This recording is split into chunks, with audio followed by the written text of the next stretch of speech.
10 tips for mixing in Soundtrap. Watch this whole video first. I know it's long, but watch it first and then go down to the description in the PDF of all the detailed notes that I say throughout this whole thing. That helps with watch time for one, and two, it helps absorb the information when you're not stopping in chunks in the middle. So with that, let's get into it. First thing off the bat, first one, every song that I hear made in Soundtrap, this is ridiculous, is under compressed for sure. Learn how to use the dynamic compressor, not this compressor 1 BS, but the dynamic compressor. It is the thing that transforms. It is the major weakness in every single mix that I hear coming from this program.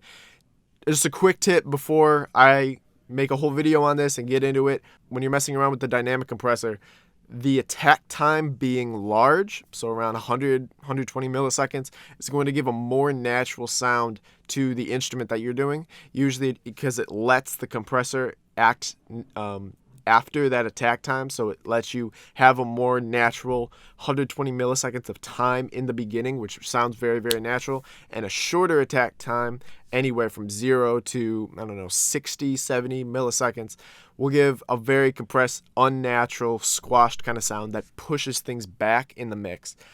Nevertheless, compression is something that makes things solid and not flat and chippy and one little blip of a sound. It makes it a thick, large sound when you use it correctly. So mess around with the dynamic compressor a bunch in Soundtrap.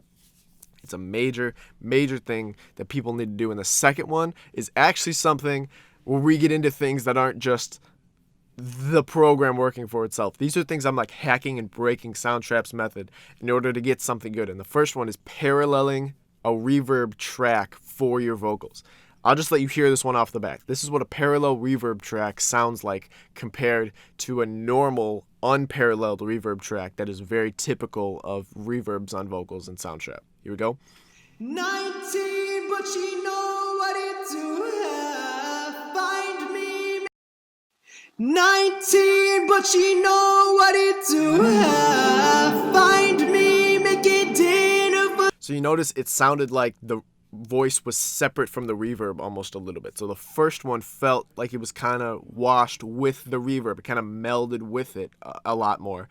And the second one felt like it was just, louder maybe. It felt like it was pretty much up close. You can listen to it again if you want to hear it, but that is because parallel compressing and having reverbs like that separates the verb from the main vocal. Every vocal that I've heard made on Soundtrap, anybody who's good in this stuff, anything, puts this reverb dial that's on the track on their vocals when they're done. And I hate that thing. I hate it so much because it sounds like you just slapped somebody in the back of a room. Like, it sounds terrible to me because you don't get to EQ the reverb. You don't get to control the reverb at all.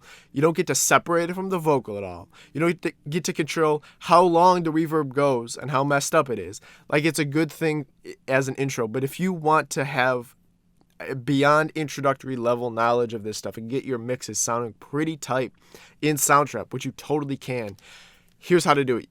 Make a parallel track by having a dry vocal. Make sure that dry vocal is good and something that you want, and that'll be later tips down. But have that dry vocal, then duplicate the track. After you duplicate the track, just go into the duplicated track, name it something different so you know it's the parallel reverb track. Once you do that, just get a reverb on the track and first put a reverb or a room plugin on 100% of the way. I even put sometimes 2 reverbs on this thing. I put 2 of them in a row just to make sure it's really, really reverbed out and has a very, very wet reverb signal. That's what they call it. So once you've done that, now you could go back into the track, and here's what it does. It does give you the option to EQ the reverb after you've put it on and not affect your main vocal. So you get to EQ this reverb and take off the top high end, which is something I do almost all the time, which really makes it smooth, doesn't stand out, and you could put a lot more reverb on once you have that. You could cut out the mud in the bass, which is going to mess up your sub bass. Even if you're not hearing it in the speakers or headphones that you're using right now, it's going to mess up the bass in your song and make that kind of amateur sound. You could pre-delay by having the reverb track going into the verb track that you have, highlighting all your vocals in that track, and moving it over by just like a couple little lines. And that gives something called pre-delay, which is a standard effect on any reverb that Soundtrap just doesn't give you, which allows you to delay the sound a little bit before the main vocal hits you, which totally occurs in nature, makes the room sound bigger and more full. It's amazing. Having a parallel track for vocals makes your reverb 200, 300, 400% better. It's the only way that I'm going to release a track on Soundtrap with vocals with reverbs on it. And the second one is very, very similar to this. The third one is very, very similar to this. It's paralleling your vocals with compression, just like we said in the beginning one. But compression on vocals paralleling is good for vocals, and it's really good for drums. It's really good for anything that you really want to make stand out in the mix, but that you don't want to change the sound of too much. When you work with heavy compressors, you change the sound of things a lot of the time. You really mold how that sound is hitting you up front. But what parallel compression does is this. Basically, you take the sound that you have, and then you really compress it, so you turn it into this thick, beefy little track. And then you just lay them over each other at the same time. You parallel them, just like we have paralleled the reverbs. We parallel the compression track. And then we just blend that in at a low volume. So you get the initial sound of what your sound is, and you feel that naturally. But then you have the body of a compressed sound. And it doesn't change the overall volume because you're still peaking at this level. But you get that sound nevertheless, and you just fill up your ears with a little bit of what that sound is. Unfortunately, Soundtrap doesn't give you an easy way, again, to do this in the compressor plugins themselves, so we have to do exactly what we did on the reverb track in order to incorporate this. We take the parallel track, we duplicate the main vocal track, the dry vocal track that we have, and then we parallel that in, we duplicate it, and then put a heavy compressor on that and mix it in at a low volume, and that's how we get the dry compressor track. And the fourth tip here is going away from compressors. We're done with that. We're moving on to bass, because here is a major, major one about mixing the low end that not a lot of people get. And it's not that obvious to come across naturally, but you kind of have to be told this to shake you into getting a good bass sound, and it's distorting the bass. If you saw my whole Soundtrap series, I released a bunch, 8 videos on this Soundtrap thing, which I'll link below, but I went over in my bass video so much. I think a big reason why that song works is because of the compression on the distortion on the drums. Distortion adds this. It says, take the normal sound that you have for your bass, take the frequencies that your bass stay at, and add saturation, or what is seen as like pushing of the speaker information onto it in order to give it this thicker, wider sound that is just filling up your track with good sounds. Especially if you have a good bass track that you really think wants to hit.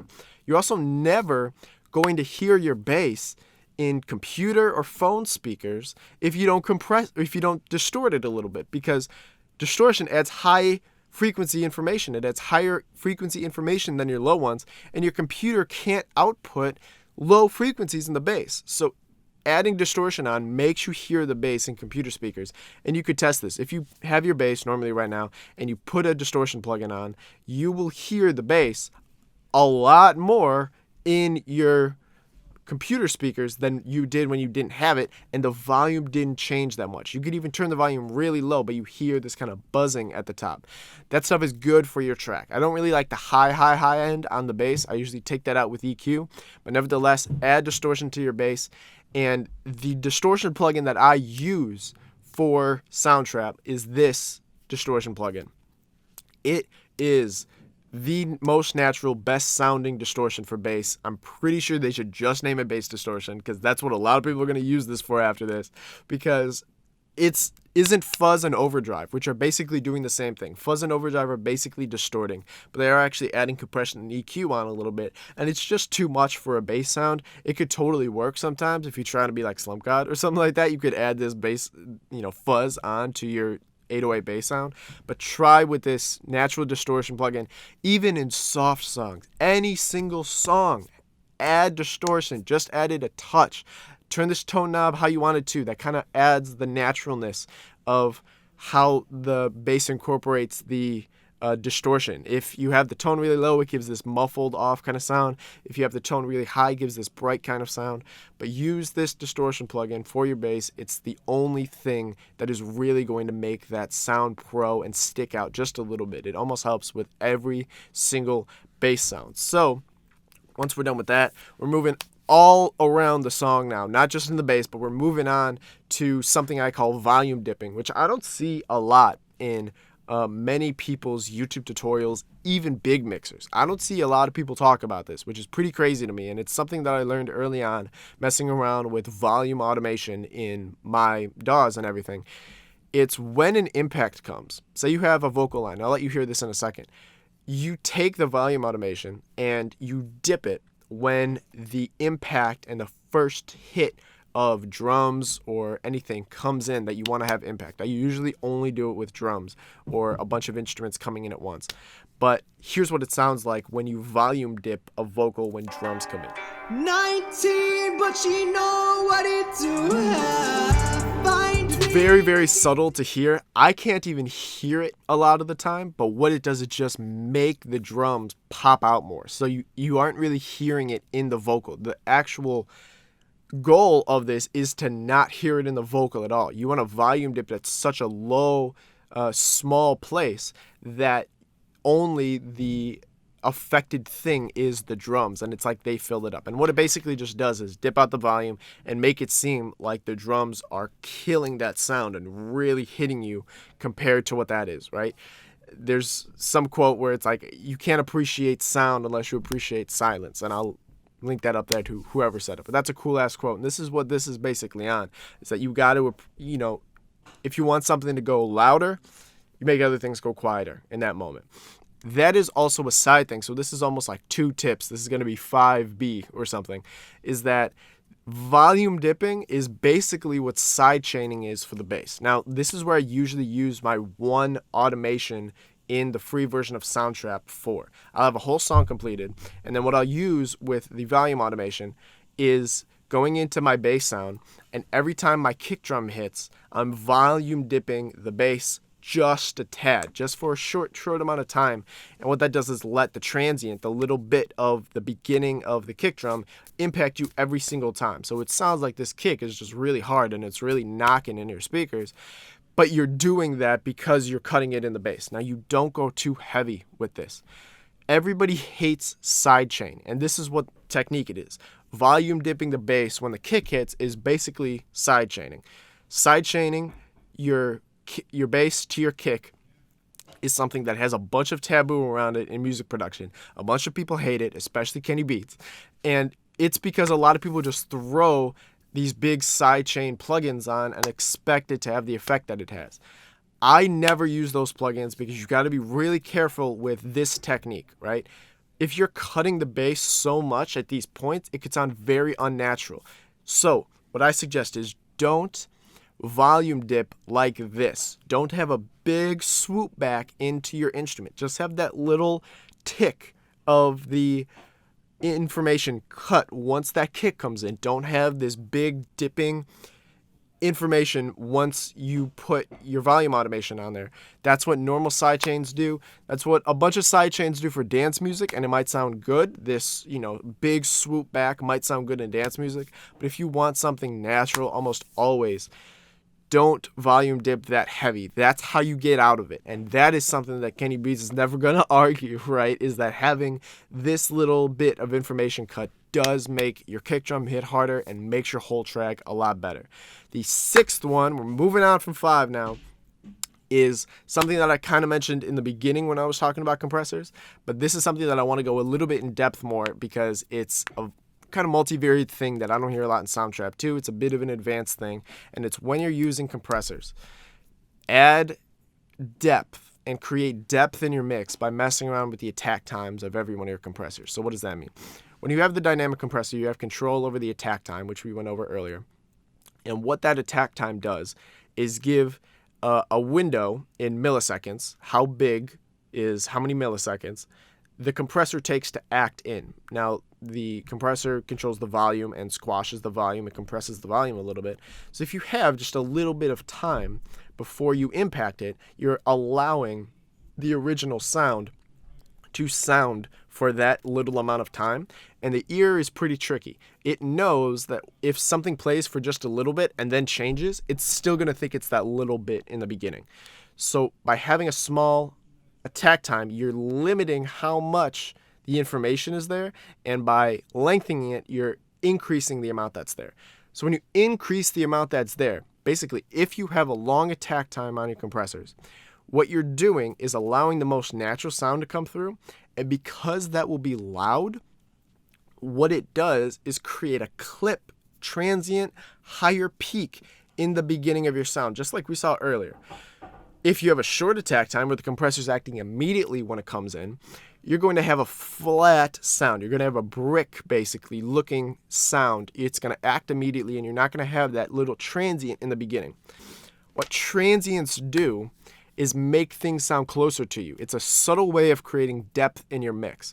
But I'm talking about physical depth. When you have small little ticks of sounds that only occurs when things are really, really close to you. When you hear something like a clap really up close, you hear the beginning of that clap really loud, and then the rest of the clap dies down because you're not as close to that. It was just one sound that was affected. But if you had a clap from 50 miles away, right, you would hear kind of an echo and reverberation naturally, and you wouldn't get that little tick in the beginning that you had when you're really close. So transients only occur when you're really close to an object. So you could use them to have a very, very good sense of creating depth in your mix, along with other things. This is a great way of creating a different type of depth. When you're having your song and you're looking at everything and you're like, oh, this doesn't sound good, it doesn't sound deep, it doesn't sound like these mixes that I have, or professional mixes or whatever, think about, okay, where are my attack times? Where are my transients coming in? So go into every track. Vocals are kind of hard to see. The drums are a big, big one about this, right? If you have your hi-hat on and that's like ticking away and it's like tick, tick, tick. If you have your snare and it's going and you're really up front with your snare, if you have your kick that's like that, all the drums are in your face. Maybe you don't want the drums in your face. Maybe it's like a small, smooth track where you just want kind of a shuffler drummer in the back, right? And you don't want like a hip-hop song where it's just hitting you with drums. Same thing with bass. Say every time your bass comes in, there's a little bit of a transient, or you compressed it and it has a low attack time, or naturally it's just this tick every time that your bass drum hits. Put, and I hate to say this, the compressor 1 on things. You could either put the compressor 1, or you could take that dynamic compressor that has a small attack time to make things basically push themselves back in the mix. If you want some things to sit farther, some things to sit closer, this is how you control it. One way to control it is by doing this with your transients. Put a compressor with a low attack time, compressor 1 also works for this, on instruments to make them sit back. I usually do this when I have like a guitar plucking sound behind a singer mainly. When I have like this kind of high-end filling sound that takes up a good amount of space in the mix, kind of like a Travis Scott mix or something, where you have like one synth that's playing in the back and it's just this atmospheric thing. You don't want that thing to have a bunch of transients, like it's just in your face. You want the vocal to be hitting you in the face. So the vocal hits you naturally how it is, and then you move the other instrument in the back by creating a sense of depth with those transients. Have a low attack time to these things. The second thing that helps create depth, which is tip number 7, is EQing the high end off. So there's a couple ways to do this, but EQing the high end, take our clap example. The same thing. If I went and clapped right in front of you, you'd hear the clap how you hear it. But if I went that 50 miles away, not 50 miles, 100 yards away, then you wouldn't hear it as bright in your ears. You wouldn't hear it like snap. You'd hear it kind of go clap, and you'd hear it kind of go back in the atmosphere that you're in. Whenever you hear party music through a bunch of doors and you're far away, you hear the bass, and you hear the bass really, really loud, and it's really, really muffled sounding. And then when you get up, it's like it got really, really loud. Well, it didn't get really, really loud. It stayed at the same volume that it was at, but all it did was get a lot brighter. So having things really bright also makes things seem really close and up front to you. If you have a bright sounding EQ, then you're going to have things close to you, just like with the transients. And this is something that we could use in vocals. Almost every time when I have vocals, I do this with my high end on the EQ. So this is the high end on the EQ, this is the low end, and I take basically a shelf look where I am slowly cutting, the shape of my EQ is slowly cutting that bass stuff and slowly boosting the high stuff. Again, you got to be really subtle with EQ. Nevertheless, you have this shelf look because you want your vocal to be bright and in your face, especially because I'm recording with Soundtrap with my computer microphone a lot of the time. I get that to sound good, and I have to cut a ton out of the bass. There's a ton of woofiness around these EQ bands that really does that. Another good thing, say you want like your drums to sit back farther in the mix for a small section. Here's a sound about how I did that in my lo-fi song.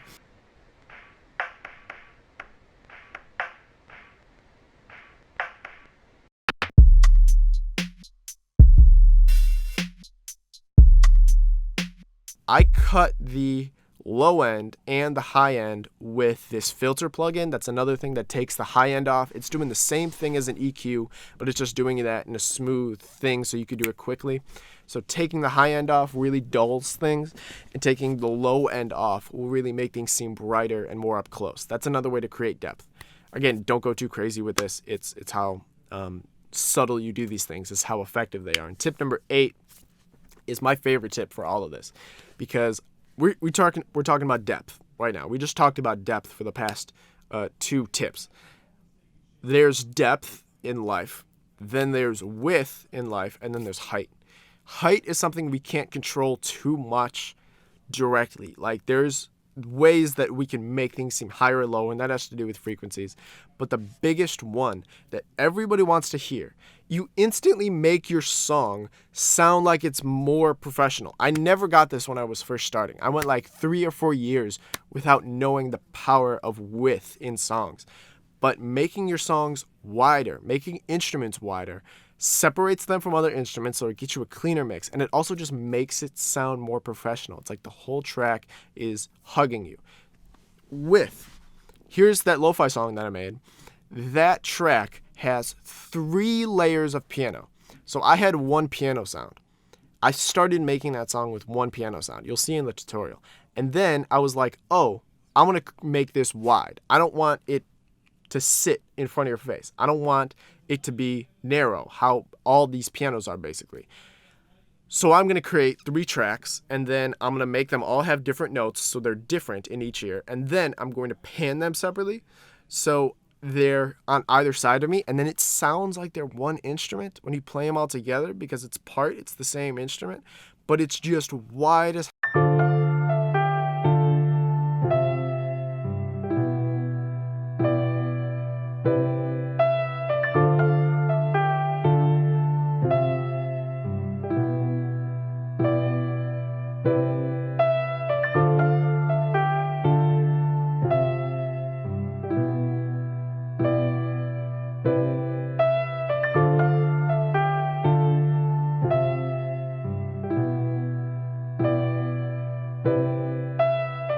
multiple layers of a track. Change the track a bit and pan them. That makes them wide. It's double tracking for width. It makes them so much better. When you hear a sound, if you're in the samples category right now, what is going on in your ears is when you hear a song or a sample that is wider, you think it's better. You like that sound better. You're like, oh my God, that sounds more professional. I don't know how I could have created that sound.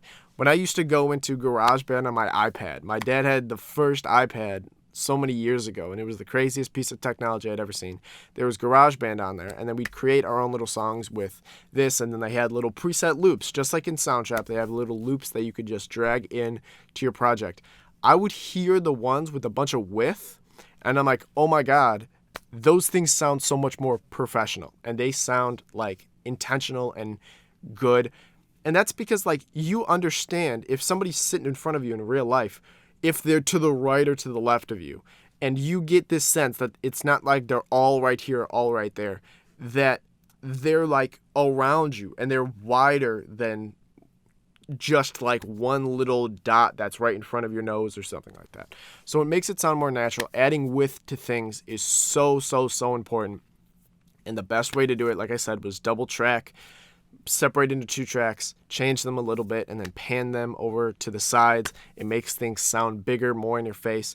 Keeps things out of the vocal a lot of the time because you want the vocal not really too much width in the beginning, but you want that to be straight up in your face, and then you want the pianos and stuff or any other instrument that's around you on the sides to fill it up a bit.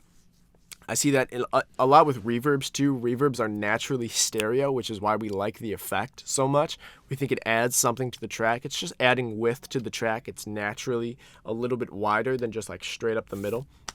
But nevertheless, that's width, and a big thing that helps with width. You know how we talked about in the volume dipping that you have to make things quieter to make things louder?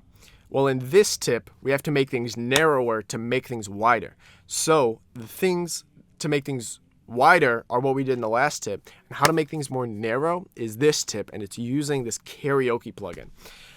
This karaoke plugin is the only way in Soundtrap that I know that can make things go into mono. So mono is singular. It's narrow. It's the most narrow you could go because it's the same thing in both speakers.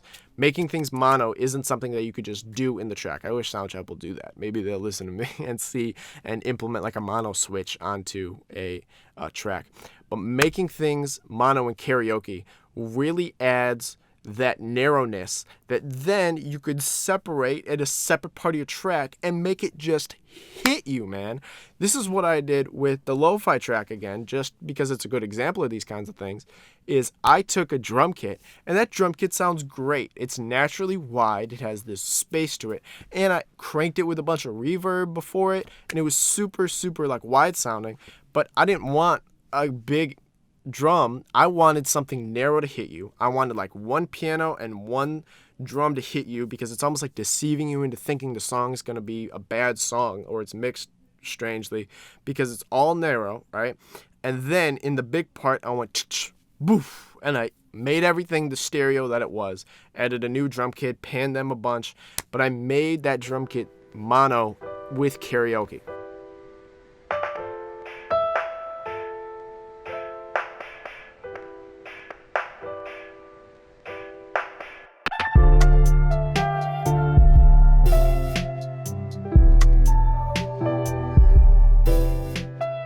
Karaoke isn't the greatest. I hate that it's the tool we have to use in order to make things mono. It adds frequency information, and then this bass knob just basically adds bass to it or whatnot. But how to separate things, like putting vocals through karaoke and then putting them through their reverbed wide self, is awesome. So all you do is create a separate track for the part you want karaoke'd, and then you could put the karaoke plugin over that track, and then when you go back into your normal song, put the normal track that's stereo back on it, and then you have this great contrast that really makes things stand out and wide and really in your face. That's all 9, and those are really nitty-gritty, technical kind of mixing things, and this last one is just something that everyone needs, and it's just do this every single mix, because it's like the first tip here was compressing, because every Soundtrap song that I heard wasn't compressed. Also, every Soundtrap song that I heard wasn't layered, man.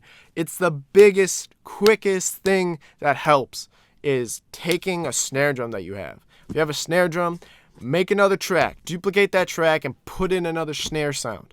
Then do another one. So now you have 3 snare sounds every time the snare hits, and you're layering that snare. So layer, please, because natural sounds, when you have things like that, are stacked on. It sounds thicker. It sounds real, especially when you're working with these samples. It adds thick information.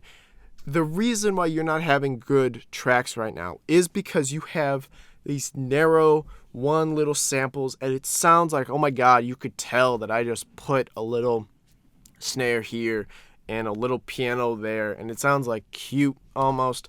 This makes a snare a snare. This makes a kick drum a kick drum. This makes a piano a piano. It makes everything hit you well when you layer things. You don't have to do it on every single track, right? It's not something that's on every single track, but at least every track I'm layering something. If I don't have good samples to start with, I'm doing it for my drums all the time. Almost everything needs to be considered layerable.